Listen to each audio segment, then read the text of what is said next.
We are the D. Marie Group. I'm Grace. I'm Deanna.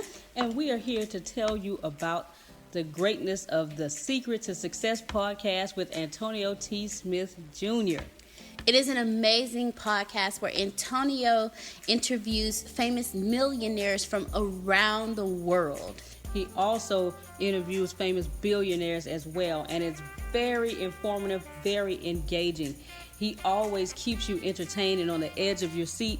He talks about anything from CBD to quantum physics to the law of attraction. That's me. And so you want to make sure that you tune in and listen to this podcast with Antonio T. Smith Jr. Tell them how they can check it out. You can go to any of your favorite web browsers, type in Secret to Success and Antonio T. Smith Jr., and it will come up for your listening pleasure. Check it out. Secret to Success by me. Hello, everyone, and thank you for joining us on a special edition of the Secret to Success podcast. Today we have a special guest, Mr. Jim Fortin. Hello, Mr. Jim. How are you doing today? Hello, I'm doing great, and thank you for the invite. I'm glad to be here. Awesome. We're so happy to have you. We're so very happy to have you. So for us to start off, I would love for you to just tell the audience who Mr. Jim Fortin is and what is it that you do. Okay, I'll keep it short because I know people are listening for them, not for me, but I understand, they want to know who they're learning from or listening to. Obviously, my name is Jim Fortin. I am considered a leader in the subconscious transformation field. What I do is I help people transform their lives literally from the inside out. I do not get into raw motivation and things of that nature. What I help people do is transform their subconscious identity and their brain-based habits so that they can align themselves on the inside with their subconscious identity with what they want to create on the outside. I work with all levels of people. I work with movie stars, Olympic athletes, billionaires, CEOs, to people that are selling professionals, marketing professionals, and even sometimes moms want to enroll just because they want to be a better mom in my programs. Mm-hmm. So long and short is I help people make significant change in their life, understanding how their subconscious mind works, understanding how their brain works, the parts of the brain, how it processes information. I help people use science and ancient wisdom to transform their outer life. That is so awesome. That is so awesome. I love how you said ancient wisdom because we miss out on the ancient wisdoms out there. And in working with Antonio and studying the same things that he studies, I understand the importance of ancient wisdom and how it does connect to today. So my next question, yeah. So my next question to you will be for those speaking on ancient wisdom, can you please help us understand more for those who are listening that may not know exactly what is the subconscious identity? Okay, let's go there first. Because I know you were talking about ancient wisdom, and we'll go there too. All right. Everyone has, and psychologists call it the self-image as well, meaning how you see yourself. What is your image of yourself? What is your paradigm of yourself? What is your picture of yourself in your mind? Identity is your sense of who and what you are. Now, when we look at life, all of us have an identity, which we learn our identities as children from our parents. By the way, can you hear me okay? Yes, sir. I hear you perfectly. Okay, yeah. We learn our identity from our parents when we're kids. I mean, the second we pop out of the womb, we are metaphorically videotaping and audio taping everything in our environment. We don't have the cognitive ability as an infant to recall things, but we start recording things. By the time we're 2 and 3 and 4 years old, at that point, we're little sponges. And we're learning who we are based upon what society, our parents, the church, our friends, our schools, our socialization tells us that we are, and we created self-image. Now, most people live that self-image their entire lifetime, never recognizing they can change their self-image. And here's the reason it can be toxic for a lot of us, because right now research demonstrates that 79% of Americans live paycheck to paycheck, literally, right now in the U.S. of A. Well, many of these people have learned that money's hard to make, money doesn't grow on trees, we're not rich, money's not for people like us. They hold that in their identity, and therefore they have the identity of a poor, struggling, or working class person, or a person who works paycheck to paycheck, and they can never get ahead financially. So our identity is our for lack of better words, our picture of how we see ourselves subconsciously. And then that actually happens automatically in our life. Does that make sense? Yeah, it makes complete sense. Perfect. Yes, it makes complete sense. My son is 4, and one of the things that I have learned watching him is what you were saying, like they take snapshots, and we take snapshots, we absorb, and we learn. And the biggest thing that I've learned is we literally do learn by what we see more than we learn by what we hear, because when we see something, that's the example that we have. And I've actually watched him do things that I didn't know he caught on to see by seeing me do. So when I say I completely when I completely understand what you say about that, yes, sir, I'm 100% following you on that way. See, that's perfect. And everyone listening, that is perfect, because everyone listening, you've learned to become who you are today. Even if you're 40, 50, 60 years old, you've learned to become that person by watching your parents when you were 2, 3, 4, 5, and 6 years old, because we absorb everything like a sponge until about the age of 8 years old, and the analytical part of the brain doesn't really start developing until about 8. So whoever you are today, you've learned to be from your parents. That's why if your parents are Republicans, you're probably a Republican. If your parents are Democrats, you're probably a Democrat. If your parents are poor, there's a good chance you've learned poverty mentality. If your parents are Catholic, you learn to be Catholic. It doesn't mean we can't change those things, but it means we learn to become those things at a very early age. And for the purpose of this podcast is that this podcast is about success. We will never have success in the external world, which everyone wants to be air quote a success.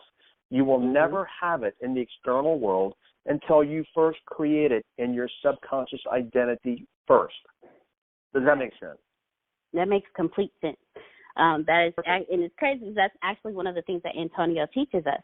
You know, he teaches us about retraining and reprogramming your subconscious. And so my next question to you is, why is transforming your subconscious or your self-identity vital to success? Okay. Did you smoke any cigarettes today? No, I did not. How come? Because I didn't. Did you smoke any cigarettes yesterday? No, I did not. Okay, so what you're telling me probably is you're a non-smoker, right? Yes. Yes, sir. Okay. Whatever you are in your identity is what you do in your behavior. If you were a smoker in your identity, you would have smoked. It would have happened automatically. What you would not have said is, it's Friday, it's been a long week. Should I smoke? Should I not smoke? Do I like smoking? What do I think about smoking? It doesn't happen like that at all. People that smoke, they smoke. Here's where I want to slow down here. People that smoke, they automatically smoke because their identity is a smoker. People who do not smoke automatically do not smoke because their identity is a non-smoker. Now, let's go to success. You had mentioned that Antonio actually had started a multi-level marketing company, right? Yes. Yes, sir. Okay. I have coached owners. Actually, one of the owners that I coached owns one of the top 10 largest multi-level marketing companies in the world. And I've coached thousands of people inside the company. Now, I think it's an amazing industry. I really, really do. However, many people that want to build businesses in the multi-level marketing industry, they don't make it. We know that. It's just statistics, okay? But the reason they don't make it is because in their mind, they are not a successful entrepreneur. In their identity, they are not a successful entrepreneur. So therefore, it's hard for them to be a successful entrepreneur because they are not a successful entrepreneur in their mind. That's why it's vital to your question that if we're not getting the results that we want, we retrain the subconscious mind to be the identity of the outcome we want to create. Because if we don't, we'll never create it. That makes sense, right? Yes, that makes complete sense. Perfect. What's next? Yeah. So that absolutely makes complete sense. And another thing that Antonio has taught us as well is when in success, it also depends on your motive. So, your motives, I believe your motives will be tied into your self-identity as well. So how does that go? Because some people's motives are different from others. Because you just said, people start network marketing companies because they don't believe that they can become successful entrepreneurs. Mm-hmm. Okay.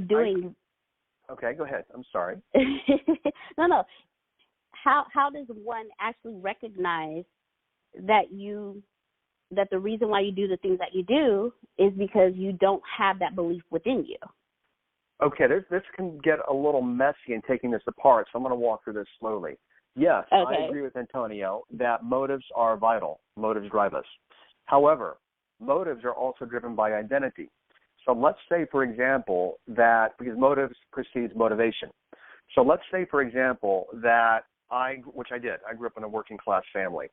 Now I make millions a year coaching at a very high level. I mean, like I said, I've coached Olympic athletes, movie stars, et cetera, and I have my own programs.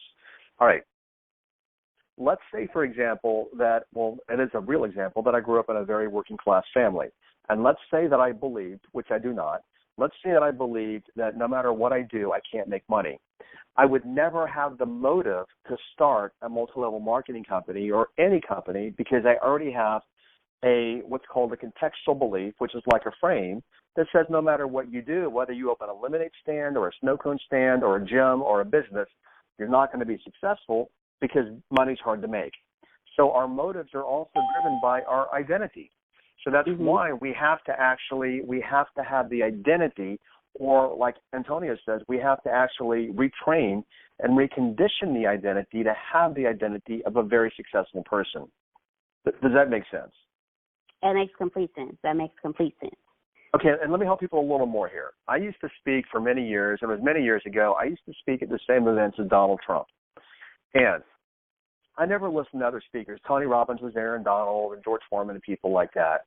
I never really listened to other people's presentations because we didn't do it. I mean, the speakers that were there would go to dinner and stuff like that. But one time I listened to a little bit of Donald Trump, and he goes, in 1992, I was so broke. He goes, I was walking in the streets of New York, and I saw a homeless person. And I recognized the person was richer than I was because I was $2.9 billion in debt. And that person was only broke. So that person was $2.9 billion ahead of me. Now today, according to Forbes magazine, he's worth about it's all from marketing and licensing and everything else. He's worth about $3 billion. How could he be in the red by $3 billion, but he's back up to $3 billion? How do you think that happens?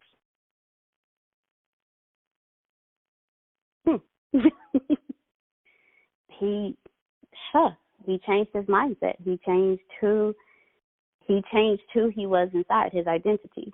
He changed how he thought about himself. It's close. His environment changed.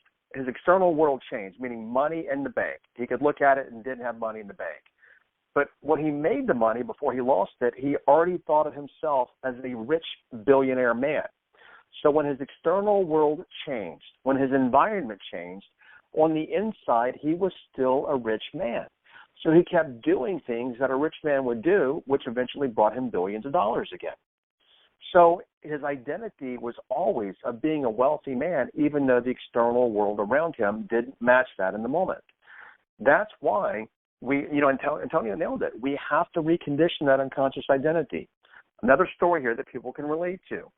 One of my clients, she's actually sold the company, but she owned the second largest private real estate company in Texas.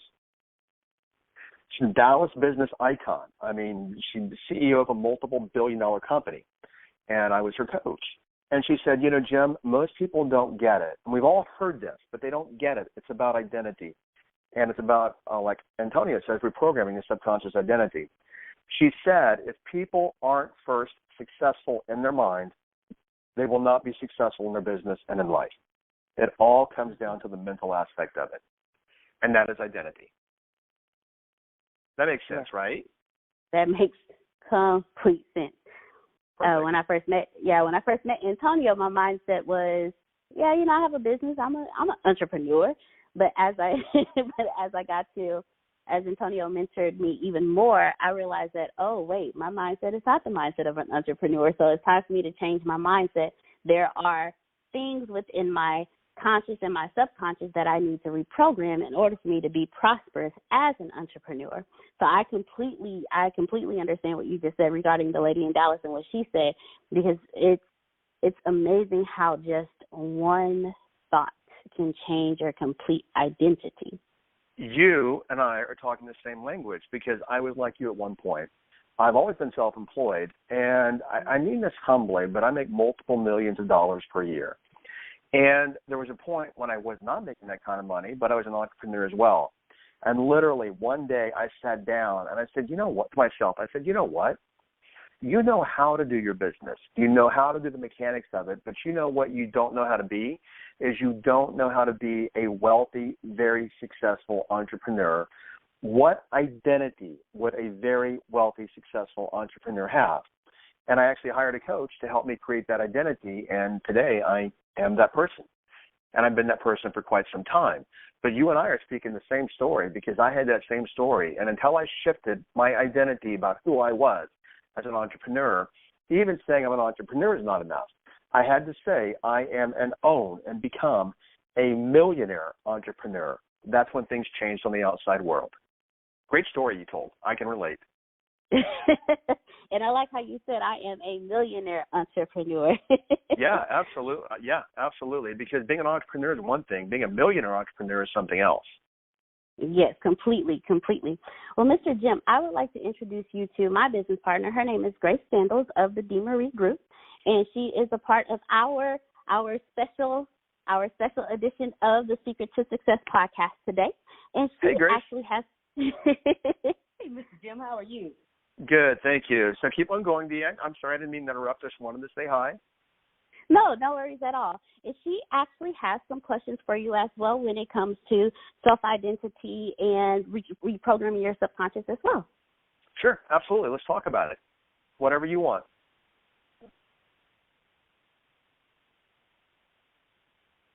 Hello? Hello? Hello, can you Grace? hear me? Yeah, I can hear you. Oh. Gotcha. Okay. Gotcha. I was wanting to chime in on what you and Deanna were just talking about, how you have to have that mindset that you are a millionaire entrepreneur. And I love that story that you told about Donald Trump, of how he got $3 billion back after he was $3 billion in debt, because he'd been having the habits and the mindset of a billionaire. So it was just second nature to him. And let's go there for a second, Grace. Let's go there for a second and help people even more. What do you think would have happened if he lost his money, but he didn't have the mindset of an identity of a billionaire? What do you think would have happened? He never would have gotten it back. You nailed it. Simple as that. I want everyone to hear that. He got it back because he had the identity first. All right, keep on going. Let's visit. And the other thing that comes to mind is Antonio was telling us one day, because he always talks about having that mindset. He said, do you know that Oprah became Oprah before she became Oprah? I Correct. think that makes a lot of sense. Yeah, absolutely. And let me add there that it's not just mindset. It's also our subconscious brain-based habits. Research demonstrates that 95% of what we do on a daily basis is actually beyond our level of conscious awareness. It means it's just a habit. So, for example, Grace, have you ever driven somewhere and you're thinking about your day and you're in your head and you drive somewhere and you don't even remember, like, everything you just passed driving there? Right. I've done that. It's happened. Yeah, we do that. Our brain takes over for us. It happened to me last night. I drove home from a store, and it wasn't far. It was only like 10 minutes. I'm like, you know what? I was so in my head, I don't remember the whole drive. But here's the thing. People say mindset, and I agree 100%, but I also say brain set, because this is neurological, not psychological. We're driven by our brain base, which is the reptilian part of the brain, the oldest part of the brain. We're driven by our habits, like I talked about smoking earlier. So if we don't have the habits that create the outcome that we want, then we actually keep creating what we don't want over and over and over again, and we do it just like we drive on subconscious autopilot. So mindset is vital, and brain set is equally as vital. So I just wanted to share that. You are talking today, sir. We have to have both. Yes, sir, definitely. So, Mr. Jim, when you said we have to, when recreating who you are, when getting that mindset and that brain set together, how do you reprogram yourself to become a better you? Great question. And it's really, really easy to do. As a matter of fact, everybody listening right now has reprogrammed their mind all day long. But actually, they haven't reprogrammed, they have programmed. Most people program their mind with the same stuff over and over and over, hour by hour, day by day, week by week, month by month, year by year. And they will say things like, I cannot dance, or I'm not good at math, or I can't manage money, or money's for rich people, or I can't do that, or I can't have that, or I can't be that. And they say it over and over and over. Whatever we say to ourselves with repetition, which is a habit, which is brain-based, literally reprograms the subconscious mind. Now, you had mentioned when you introduced me that I am a master hypnotist. Now, that scares a lot of people because they don't understand hypnosis. Yet, hypnosis many years ago was endorsed by the American Medical Association. They did remove that endorsement only because they changed their endorsement criteria. But even today, hypnosis is endorsed by the American Psychological, the American Psychiatric, the British Medical Association, the American Dental Association, Harvard, Stanford, Yale, Columbia, the National Institute of Health, the Mayo Clinic. They all, and many more, all endorse the behavioral and physical efficacy of self-hypnosis. Let's just call it Power of the Mind to keep it simple. All right. I'm going to recommend a book. It's not mine. The book's a classic book. It's called The Power of Your Subconscious Mind. Plain and simple, The Power of Your Subconscious Mind. It's on Amazon. It's written by Dr. Joseph Murphy. Now, what I want to point out is that he wrote it from a Christian perspective. I'm not endorsing that. I'm endorsing the hypnosis in the book. I don't endorse anything that's going to divide anybody. What I'm saying is if that doesn't work for you, then just remove the word. Just remove those words, but learn the processes in that book about how to reprogram your subconscious mind. And basically, it's learning how to relax, to go in, to visualize when you can hear and you can see and you can feel, and you do that with repetition multiple times a day. We're literally reprogramming our subconscious mind. So I have no affiliate link. I don't get paid. My job is just to get people resources or to lead them to resources. I think that is a great book for people wanting to comprehensively learn how to reprogram their subconscious mind. Makes sense, right? Yes, and thank you so much for the recommendation. Ladies and gentlemen, go out and get it. Antonio is all about reading to grow yourself, so definitely go out and get that book. Absolutely. Mm-hmm. Yes. So I'm so very happy, Mr. Jim, that you brought up that you're a master hypnotist. So you are a master practitioner of neuro-linguistic programming, a master hypnotist, and you've also apprenticed with a shaman since 1994. Yeah. My question to you is, where did all of this begin? Okay. Well, I don't want to go too far off the deep end here, but I'll just say, you know what? It's just part of my past this lifetime. I'll keep it as simple as that. It's my calling this lifetime, and I'll keep it as simple as that. Where it started, though, let's talk about mechanically where it started was in the 90s. I was a young kid. I was trading foreign currency, and I was doing very well. A business partner and I, he was doing very well also, and we were making a lot of money. What happened is we ended up losing all of our money, and it bankrupted me, lost all my money. And I said, how do people come back from this?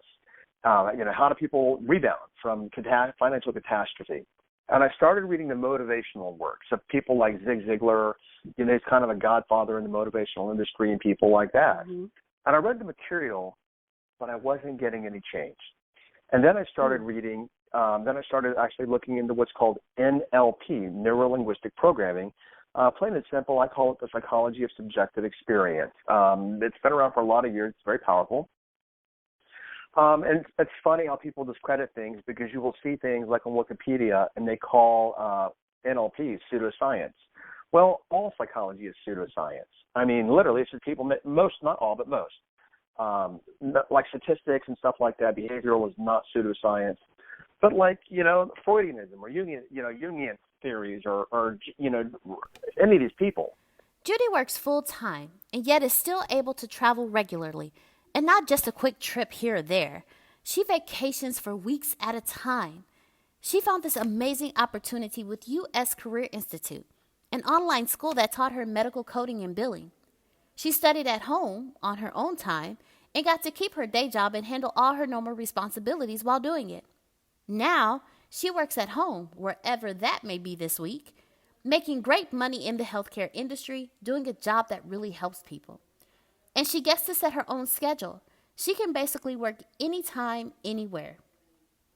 Can you imagine the freedom? If so, U.S. Career Institute has a program for you. For over 35 years, they've helped people prepare for legitimate work-at-home job opportunities in the growing healthcare industry, like medical coding and billing. You can learn how to do it online in as little as 4 months. You study at home or anywhere at your own pace, anytime, day or night. Be your own boss. Choose your own hours. U.S. Career Institute is accredited by the DEAC, has affordable tuition, and has an A+ rating with the Better Business Bureau. Get free facts. Visit workfordoctors.com/secret. Enroll with code SECRET by Monday, September 30th to get 25% off tuition. Exclusions do apply, so visit the website for details. workfordoctors.com/secret. So I got into NLP, and it helped. And I'm like, but how? How do I change on the inside? How do I come back from this? I've got to be a different person on the inside. And that's when I got into hypnosis, and then I worked at the Hypnosis Institute in New York City, which they're no longer around, for 3 years, and then I trained and taught hypnosis for a lot of years. Now I do transformational coaching, but I wrap the hypnosis in and around the transformational coaching to help people get deep-level, lasting, core-level transformation in their life. So that's the long and short of how we're talking today. Awesome. Thank you very much for answering that question. Sure. And I just want to let you know, on the Secret to Success podcast, Antonio he loves things like he loves things like quantum physics and things of that nature. So please, law of attraction. So please feel free to openly discuss those things, because that's what yeah. So I don't want you to not limit yourself. Okay. But I want you to be able to freely speak, because it's a secret to success. Who knows what exactly someone may grasp from what you say. So please feel free to speak openly. Got it. Yeah. Well, let me add there then. And I don't mean to speak over you. I know we're on a watch today. One of my podcast episodes, and I have a very successful podcast as well. I mean, when I launched it, I debuted number 6 on iTunes the very first day. And one of my episodes is on how people use the law of attraction to actually repel money. Money is pretty much the number one thing that most people are air quote chasing in the world. And I remember many years ago, and by the way, I've talked about law of attraction for 20 years, well before The Secret. Let me go back even further here. We talk about ancient wisdom. My brother-in-law, my sister's husband, is a shaman. He is like a shaman that you would find in the Amazon forest. He's a shaman that you would find in Africa or Siberia. Shamans are known by anthropologists to be the oldest form of thought on the planet in terms of their thought system. Shamans would be the advisors to the Mayan kings, and they would be the medicine men and Native American tribes. Pardon me. This is my sister's husband. He's very private.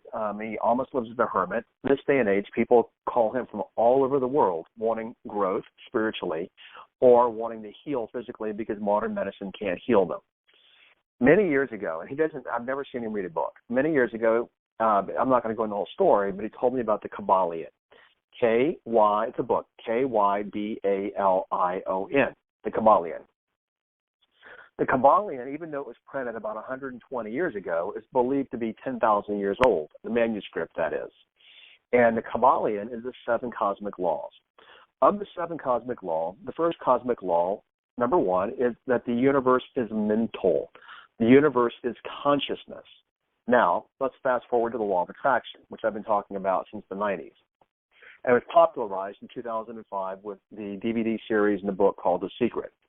Okay, I remember a lady one time saying, she goes, I don't think that law of attraction stuff really works for me. And I can't use it. I don't get what I want. Well, here's what she's missing. Let me make a metaphor here, is that we are all walking magnets of consciousness. And to give you an example, when a person has a heart attack and they are unconscious, they get shot. I mean, why would you shoot energy into a body, electricity into a body? Why? Because we are bioelectromagnetic beings. We have a heartbeat and we have brainwaves, an EEG and an EKG. So where I'm going here is we are like a the keyword, magnetic instrument, an organism. And everything that we think, we bring to us. So we can use the law of attraction to attract money, or we can attract a lack of money by working from poverty consciousness. That's why I tell people, have you ever noticed that people who need the money the most have the least amount of money? The reason why is because in their mind, the first universal law in the Kabbalion, everything is mental. And by the way, this goes beyond positive thinking. But the first law is everything is mental. So if my subconscious identity is I am broke, I am broke, I am broke, that's literally a message we are sending out to the universe. Also, quantum physics. We are sending it to the universe, and we are bringing back no money because we keep thinking no money. Now, what I explain to people also, you can find this on YouTube. I believe the best episode is about 3 minutes long, and I don't remember the name of the channel, but I think it's called Dr. Quantum, I believe. And it's a 3-minute video that talks about the double slit, S-L-I-T, double slit experiment. This is physics. What they've discovered is that in this experiment, physics, real science university, what they've discovered is that the observers of an experiment can affect the outcome of the experiment by the expectations that they have. What they recognized is that the world around us bends to our consciousness. So ancient wisdom has said it, modern science says it as well, is that we create our world based upon the thought paradigms that we hold at an unconscious level in our mind. Whew, I said a lot. Does that make sense, though? Crazy thing is, it makes complete sense to us. Perfect. And let me go somewhere else with this. So we talked about multi-level marketing. I've coached famous people, like I said, Olympic athletes. I've coached people that are like, Jim, why can't I make a go of this career? Well, a lot of people don't belong in a lot of different careers, and especially sales and marketing. But I look at multi-level marketing. So these people go to large events at a lot of different companies, and like I'm talking to some of the bigger companies that I've worked at and worked for, and somebody will say, you can do it. It's easy. I made $1 million. You can make $1 million. I made $5 million. You can make $5 million. That is true. But if the person in the audience doesn't have the identity of a millionaire, no matter what they do, because people are taught to go do things, no matter what they do, their doing is only as effective as who they're being in their identity. So if their identity is poor, their doing will not be thorough enough, it will not be comprehensive, and the outcome they will get is still not making money. Does that make sense? Complete sense. Perfect. And I don't want people to hear that, because we're trained in the world to go do things. But your doing is only as effective as your being. And if you're not being effective at the identity level, then your doing will not be effective, just like I talked about a smoker. If you're a smoker, it's easy to smoke. If you're a non-smoker, it's hard to smoke. It's easy to do what we are and hard to do what we're not. So if you want to be rich, you first have to be rich in your unconscious identity. Otherwise, it will not happen. So that brings me to I'm sorry, go ahead. No, please, go ahead. I'm all good. So this brings me to the question, why is it so hard for us to break these habits? Why is it so hard for us to change the subconscious and conscious mindset and brain set? That is a brilliant question, and let me answer that for you. Okay, let's not talk about subconscious identity yet, because what we want to do, let me go here. So I'm saying, you know what? Through mental programming, we've got to change our subconscious identity. But then what happens is people forget to do the programming, and they don't stay up with it. Well, here's the reason. Now, and people will say, and I've got a lot of this in my podcast, why is it so hard to break a bad habit? Here's the reason. 3 predominant parts of the brain. We have the prefrontal cortex, which is the thinking executive part of the brain. We have the limbic system, which is called the mammalian brain. It's the emotional brain. It's the middle brain. And we have the oldest part of the brain called the reptilian brain. The reptilian brain is the oldest part of our brains, and it's the smallest part, but it's responsible for our survival. It's responsible for fight or flight. It's responsible for the autonomic nervous system. Now, here's the thing. This part of the brain is where the habits are learned and stored. Now, the reason that we create habits is there are survival mechanisms. So let's say, for example, that you had to learn to drive a car every time that you wanted to drive a car. I mean, you would never get anything done. Every time you wanted to wash dishes, you had to relearn it. Every time you had to get dressed, you had to relearn it. Doesn't make any sense, right? You're with me so far? Okay. Yes. So the brain learns habits. Now, the reptilian brain works from, because that's where habits are stored, that part of the brain works from survival mechanism. And that part of the brain works from every habit that you have is a survival mechanism, and it's not going to let go of the habit because that part of the brain works from it needs it for survival. Now, let me give you an example. You could say, you know what?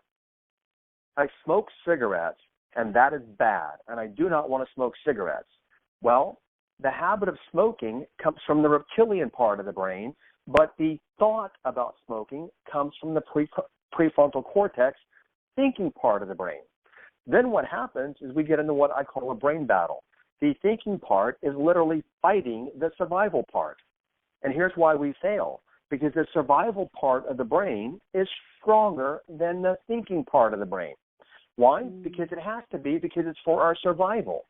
So we analytically think, I am going to become a non-smoker and I'm going to stop smoking.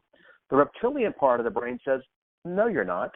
That is a habit, even if it's smoking. That is a habit, and that is a habit you need for survival. Therefore, I am going to hang on to that particular habit. And then what we do is we fail when we try to smoke. Then we talk to ourselves and we say things like, you know what? Wow, I have no willpower. I'm weak. I can't do it. Every time I do it, I fail. And I just don't know how to quit smoking. I'm going to be a smoker for life, and I'm going to get sick. So what we've done is we have allowed, which there's a way out of this, but we've allowed our reptilian brain to control our thinking behavior. That's why it's so hard to break bad habits. You have okay, so I'm laughing because when you say the brain battle, I was like, well, I got 3 different aspects battling in my head. I have I have every part, the thinking, the emotional, and absolutely. And it's I get it. Yeah, I've been there. And it's everything from whatever people are dealing with that are listening. Because, see, even though it's psychological, thinking can be habitual. You can think the same thing over and over and over, which is habitual. But people listening are dealing with all kinds of addictions, because people get into addictions. And they can be working too much, eating too much chocolate, drinking too much sugar, drinking too much Diet Coke, smoking too many cigarettes, playing too many games on Facebook or online or on your phone or whatever. So people actually, they create the habit.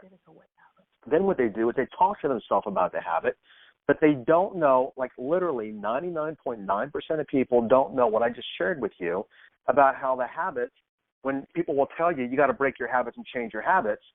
Anytime somebody, or people will say, I want to change my mindset. Anytime somebody says they want to change their mindset, what they're really saying is they want to change a habit. Because they will say, you know, I want to change my mindset about eating chocolate. Well, they're saying they want to change their habit about eating chocolate. But 99.9% of people don't know that habits are driven by the reptilian survival part of the brain, which doesn't want to eliminate the habit. That's why they fail. But that makes sense, right? Yeah, that makes complete sense. And Tony has taught us about that as well, because he actually has a course called Retraining the Subconscious, and it makes so much sense. And in practicing and doing these things, and the thing that I've come across is we don't realize how hard it is because we don't actually take a moment to focus and understand our brain, our subconscious, our emotions and thought processes. We don't sit down and actually learn these aspects to be able to do these things. Like you just said, like everything you just said, there are a lot of people out there that are like, man, I want to change this, but never thought about the fact that, hey, you might want to learn how you function, like how you were created to function, so you can be able to do that. Because I bet you there are a lot of people out there that, well, I know for a fact there are a lot of people out there that don't know there's 3 different aspects to your brain, and this is why certain things change, but certain things don't. Yeah, let me add here also, this is really important. So what people are taught, many people, is they're taught that, you know what, Deanna, just use willpower. Be strong and use your willpower to stop the chocolate or the sugar or whatever. Well, notice that thought, willpower, is coming from the prefrontal cortex, the thinking part of the brain. Now you're actually intensifying the fight between the thinking part of the brain and the habit part of the brain. And the habit part of the brain has to keep you alive, so it can fight like you wouldn't believe. So what happens is people actually go through their whole day focusing on fighting themselves to stop a habit, and then they fail because the reptilian part of the brain is stronger. And they don't recognize that using the willpower is actually working against them instead of helping them. Does that make sense? Yes, that makes so much sense. Perfect. Sense. My goodness, that makes a lot of sense. Mr. Jim, I heard you say that there is a way out. Yes. Could you tell us what that way out is? A way out of which thing, though? Out of habits or out of what? Yes, out of habits. Okay. And this is not shameless self-promotion, but I just did a couple of episodes on habits on my podcast, which I'm sure you guys will mention later. But I just walk people through a process. And here's the thing. The anatomy of a habit is this. A habit is just a habit. There's no good habits. There's no bad habits. There are just for the reptilian part of the brain. Now, the thinking part of the brain can say, are you crazy? There are good habits and there are bad habits. The good habits is going to the gym. The bad habit is eating sugar every day. And I'm just making that up. But the reptilian part of the brain, where the habit is stored, doesn't know good from bad. It just knows survival. This is what the habit is. So the first thing is that a habit is a habit, period. Now, what the brain does next, this is all neurological. As you can hear the brain talking, the reptilian part of the brain, it says, okay, you have habits. Now it's my job to sustain those habits. So what I'm going to do is I'm going to give you a cue, C-U-E. I'm going to give you a cue to remind you to go into the habit. So let's say, for example, somebody smokes. That is a habit. They smoke a pack a day. Prior to smoking, they start getting the urge to smoke. Does that make sense so far? Mm-hmm. Yeah. Okay. So the urge is the brain saying, hey, snap my fingers, pay attention, time to get in the habit. So I'm going to give you the urge, and you're going to feel the urge. And when you feel the urge, now you're going to become consciously aware, and you're going to say, oh, it is about 4:45 on Friday. It's time for me to have a cigarette. It's time for me to go home. Here's where most people get in the habit battle right here. Have the cigarette, don't have the cigarette. Have the cigarette, don't have the cigarette. The way out of it is this.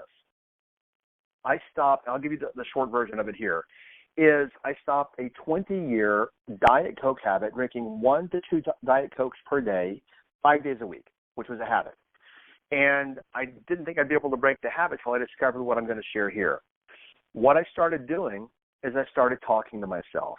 And I started saying, wait, that Diet Coke, I have the urge. That is not me. That is my brain talking to me. And I call it habit voice. It's the voice where habit starts talking to you. And I said, you know what? I am no longer a drinker of Diet Coke. And then what I call move my attention. Now, what I mean by moving my attention is this, is all of us, you are where your attention is. Let me give you the best example. Let's say you're driving in the car and you're like, I want a cigarette so bad. I want a cigarette so bad. Oh my gosh, I've got an urge. I want a cigarette. And then let's say you almost have an accident. what happens to your thought about the cigarette in that moment? Goes away.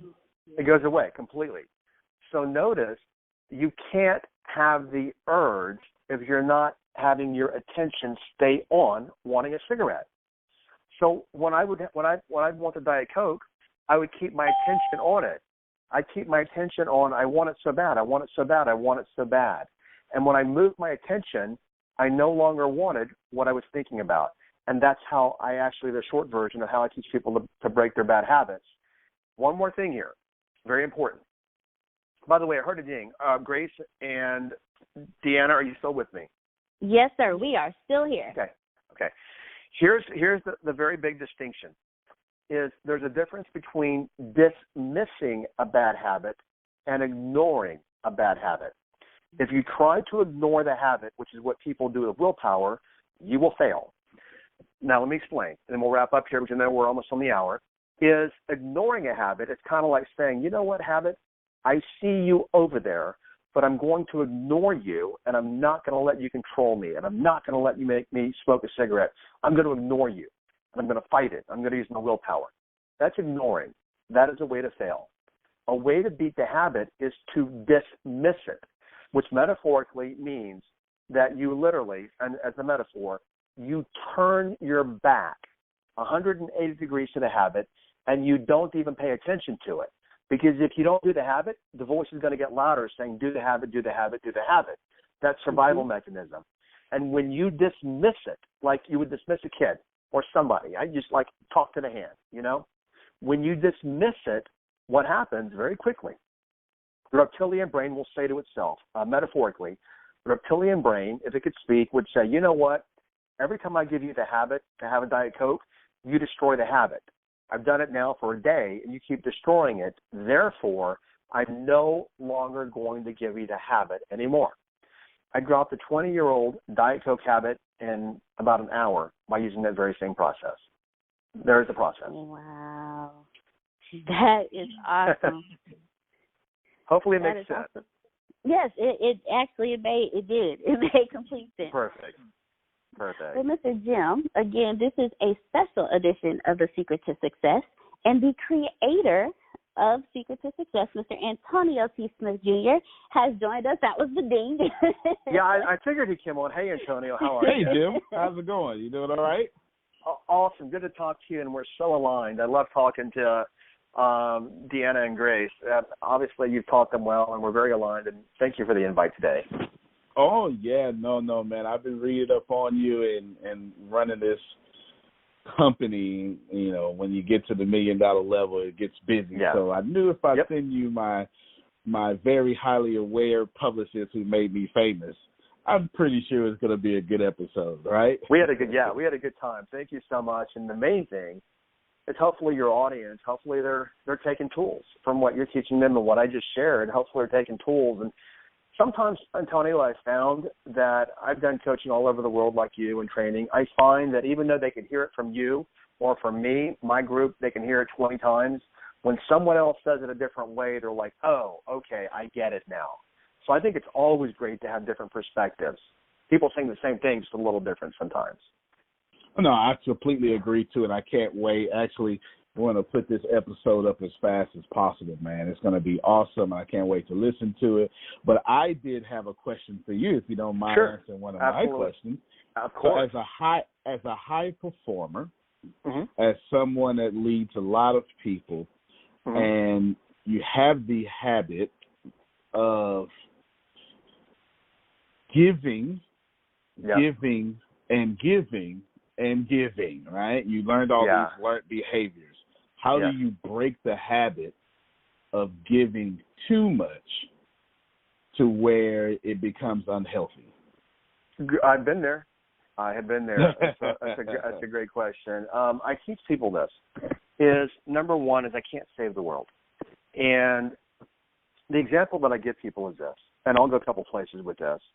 Number one is my nature. I teach people, for example, we talked about ancient wisdom. I use what's called animal medicine cards. It's a Native American practice where every animal had a medicine to it. And my life medicine animal totem is a turkey.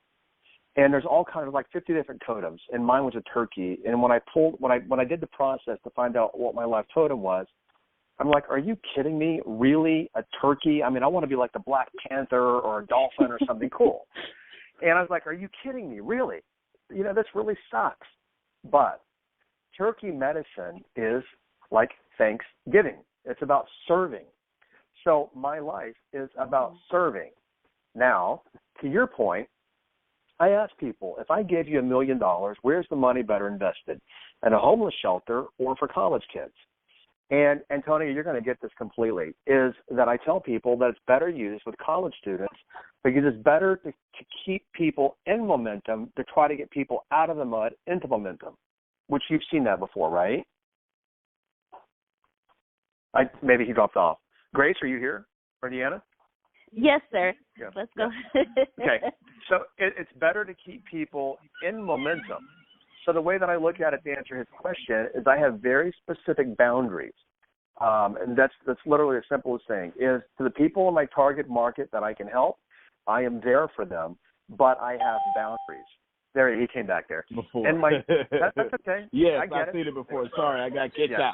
Yes, I've seen it before. Yeah, and then so the answering is in my business, I have very specific boundaries. For example, I run coaching programs, and I actually have a team of coaches that coach. They've all been trained by me. Even when people in the coaching programs are investing good money to be in them, they don't contact me directly. They all know that they can, but I ask to respect my boundaries, is that I can't save the world. I can't help 74 people in one day, one-to-one. So for me, it's I know who I can help. I know who I can help the quickest, and then I set boundaries around that. Because I used to be the kind of guy that would like, let me just help everyone, and I'll just run myself into the ground. Well, I exhausted myself, and it doesn't work. So I know who I can help. I know what place in the market that I can help, and I help those people within the boundaries that I set for those people. Hopefully that makes sense, but that's how I rightly or wrongly, that's how I operate at this point. Yeah, no, that makes good sense, and it's quite therapeutic. I definitely appreciate you, man. I definitely do. Yes, sir. Well, I don't have any more questions. I'm going to enjoy the podcast over a glass of wine, probably, Deanna. And Grace, back to you, and I'll sit here and eavesdrop. Hey, enjoy the glass of wine, too. I'm not sure what you drink, but what do you drink? Cabernet? Merlot. Merlot and Cabernet, same thing almost. We are Merlot men, so enjoy your Merlot, That's and I'm going to have some when we're done in a bit. Antonio, nice to meet you, and I'm sure we'll cross paths. Thank you, bro. Nice to meet you. Thank you. You too. Okay, Deanna, we've got just a couple more minutes. Anything else today? And Grace? Well, no, sir. That is it for me. Grace, do you have any other questions? It was one more. Yes. Oh, we did. Okay. Deanna, can you hear her? She's cutting out for me. Oh. That's it for me. Oh, okay. So we're all good, right? Yes, sir. Yes, sir. So before we end, Mr. Jim, tell everyone where we can find you. And we'll also put it in the show notes as well so they can just click and go straight to you. Very easily. My name, Jim Fortin, JIMFORTIN.com. I do want to say something here. I'm seriously, honestly, I'm not really big on self-promotion, even though I know that I need to. I have it's about a 90-minute video program. It's not a teaser program. It's a complete program at JimFortin.com, and it's called the Master Thought Formula. I've gotten the most recognition from this program out of everyone. I personally think it's one of my best pieces of work, and it shows you step by step, literally, and I mean literally, how to manage your thinking so that you're never again pulled down by your thinking. It's not positive motivation. It's not rah-rah. It is literally showing you that you are not your thoughts. You are the thinker of your thoughts. Being the thinker of your thoughts gives you power over your thoughts. But they can download that program for free. It's 90 minutes video training, and I highly suggest that for people. And that's the best place to find me is my site, but my podcast is also on iTunes. As I did mention, we debuted at number 6 the very first day, 4 months. We're at multiple hundreds of thousands of downloads in just a couple of months. And all the things that we talked about, I go into entire podcast episodes on a lot of these things. So we can go, people can go a lot deeper there as well. So that's awesome. it. Awesome. And I am glad that you decided to self-promote, because we are definitely going to make sure that that link is available for everyone as well. Mr. Jim, thank you. Yes, sir. Go ahead. Yeah. Well, let me just add one thing there, is that I'm doing a free training. It's a free 3-part series starting, I think, week after next. If you actually download the Master Your Thought Formula, you'll be on my list and you'll get an email. I'm going to do 6 live trainings, 3 predominant ones, and then 3 Q&As after that, showing people how they actually create their unconscious identities, where they all came from, and how to restructure. One call is going to be even deeper on habits and even more processes on how to break bad habits. And then one's going to be on the characteristics and ways of being that you want to be at the identity level. So if you download the Master Your Thought Formula, and this goes up before then we can let you know about those that 3-part series that also has a Q&A with it. So entirely up to you, but I promise it will truly help you transform your life. And that's it. Awesome. That's Well, fantastic. ladies and Hey, gentlemen. Jim, you just gave me an idea. Deanna, Yes, let's do a favor. Let's schedule Jim for another podcast. Okay, I rarely do that, but I mean, I like the guy already, and I want you to talk about the program that you were just talking about, pretty much the whole time, and anything else. Plus, have your team send us, since you're a podcaster, have your team send over like your show notes, and I'll make your show notes the show notes of this podcast. And there was one more thing I wanted to do. You had my brain. I was trying to actively listen and forget what my brain was telling me. Only thing is, I don't have for this show. I don't have any show notes. It just comes out of my head. Sweet. Well, I tell you what, just email us all the content. What I want to do is I want to take my audience and send them all over to your podcast. That's what I really, really, really want to do. Yeah, let's do this. And I want to honor you and thank you for that. And I want to serve you as well. Let's talk off the podcast. I'll email you in just a moment, and then we'll go from there. Sweet. Sounds perfect. You're the best. Okay, big hug to all of you guys. Deanna and Grace, thank you so much for your kindness and your hospitality, and you too as well, Antonio. And I'll send you all the details. Awesome, and thank you so much for joining us today. All Ladies right, and gentlemen, you can plan better. You can dominate. All righty, make it a great weekend. Take care, everybody. All right, take care. I used to laugh at things like law of attraction, what you think is what you create, anything related to energy, you attract who you are, anything of that nature. I used to laugh at because I'm like, that's not true.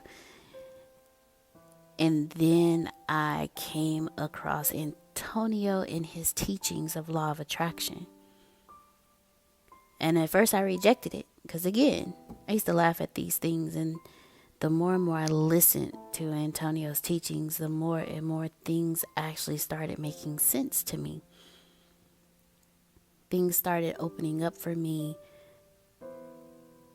and things started changing for me. The law of attraction teachings that Antonio does have absolutely changed my life, from the way that I parent to the person that I am today, to the way I do business, to the way I live my life. I never knew how important your thoughts and your emotions were, and that you actually attract that. You know, we always say, this is what I want, but what are you attracting deep within you? What vibration are you putting out there?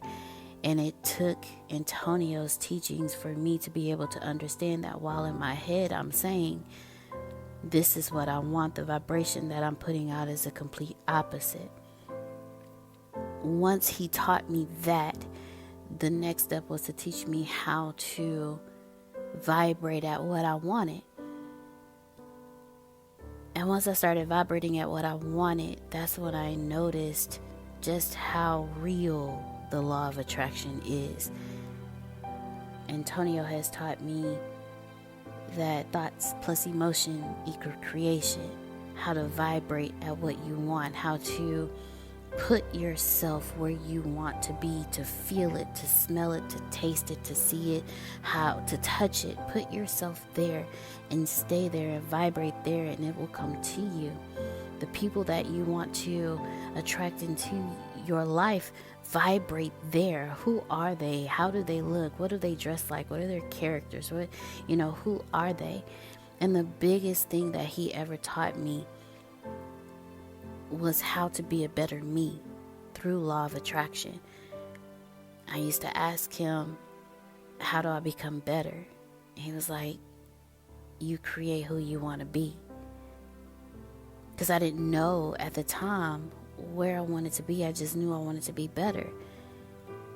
And he told me exactly how to do it. He said, find the people who you are drawn to. Find those who are where you want to be. And start moving like they move. Study them. What I didn't realize was he was teaching me how to attract my future self. And in the process of doing that, even attract being able to associate with these people, be on the same level with them, be in the same atmosphere and network with them. And I have actually had the opportunities to start moving in that direction because he taught me how to attract that into my life. And learning the law of attraction through Antonio has truly changed my life. It has truly changed my success. It has truly changed who I am today. And while I am not perfect in the law of attraction, staying on top of and consistently listening to Antonio's teachings remind me every day to be grateful, to attract that into my life, to only focus on the outcome and attract only the outcome in my life, and don't get stuck in the how and the why. Just focus on the finish line, and I'll attract the finish line into my life. The law of attraction has made me a greater person. I know it will do the same for you.